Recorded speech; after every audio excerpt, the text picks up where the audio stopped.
Realization is the understanding that our true self is beyond body and mind, which also means beyond psychology, culture and conditioning. It is the dissolution of personal psychological self into the being self that is not born and does not die. True consciousness is not the embodied mind, which is a conditioned consciousness, a mere collection of tendencies and activities from our various births. True consciousness is a universal principle and power like space. It cannot be limited to any body or mind.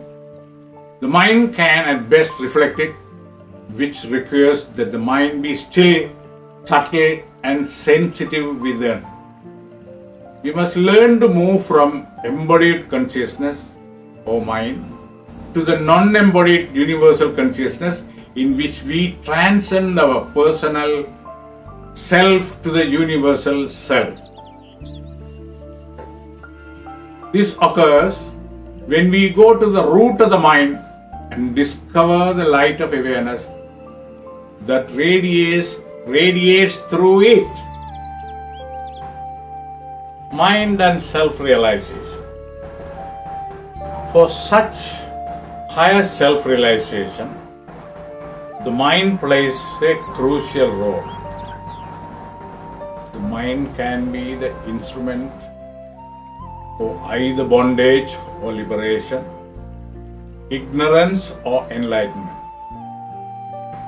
If we turn the mind towards the external world as the reality, it becomes a force of attachment and sorrow. If we turn the mind within to the inner being as the reality, it slows down and comes to reflect that higher reality. The minds become a mirror for the light of the self to shine. So turning the mind within is the essence of yoga and meditation. For this, the mind must be first brought to a one-pointed state. A fragmented or distracted mind cannot turn within. This inward turning process can be looked upon very simply as immersing the mind in the deeper consciousness of the inner being that dwells within the heart. The mind's knowledge is conceptual or thought-based. It results in facts, data, information, ideals, theories, opinions, concepts or formulas. Our inner being has a higher kind of knowledge which is radically different from what the mind can know. Our inner being has a special knowledge by identity in which is not colored by thought and its preconceptions. Through one's inner being, one can merge into the inner being of all that one comes in contact to through the body and senses. For most of us, this is a very difficult condition to imagine. But whenever the mind becomes totally concentrated, it experiences a quantum leap in awareness, and a special knowledge arises through inner unity of the seer and the seen. This inner knowledge through identity is the real yogic knowledge that frees us from all bondage and suffering.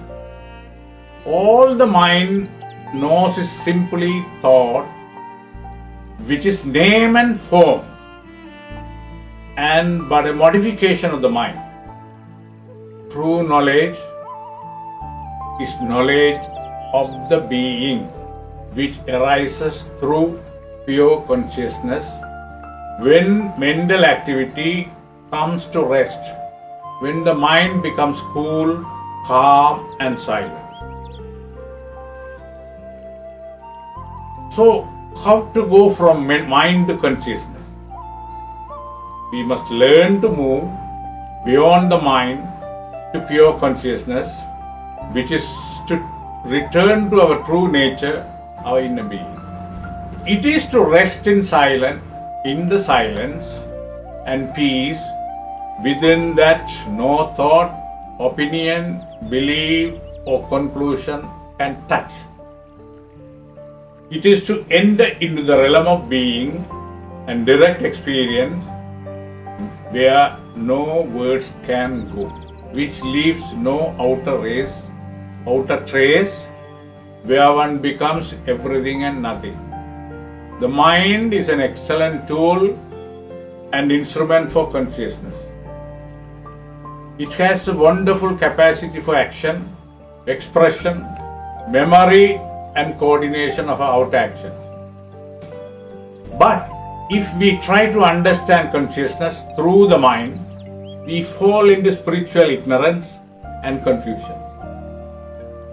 We wrongly identify our true self and being with our outer being. However, if we abide in pure consciousness, then the mind has its place to help us function in life. But the mind no longer throws its tendencies and impulses upon us as our real motivation. Learn to discriminate between mind and consciousness.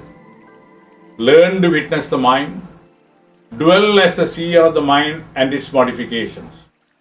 This is the yoga of meditation that empties the mind of its conditioning and allows us to rest in our true nature, to see reality and to go beyond death. The mind of cosmic being is all there is and all there ever was. The physical universe was created from 100% consciousness and nothing else, because consciousness is the only tool available to the Absolute. Remember that infinite being originally created three aspects of itself: thought, feeling and motion.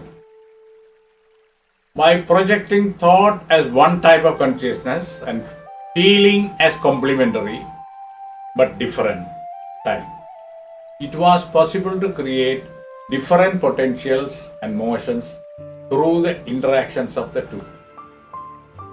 The interaction of thought and feeling is intertwined, just like in the electromagnetism that forms light waves. The two types of energy waves operate in different planes of expression and interact with each other at right angles. Consciousness works in exactly the same manner. Thought and feeling are intertwined and set into motion. From creation of dynamic consciousness, different frequencies of consciousness become possible, as do different degrees of compression. The density layers of consciousness in the universe differ in the degrees of compression. The higher layers are more subtle and more expanded than the tightly focused lower layers.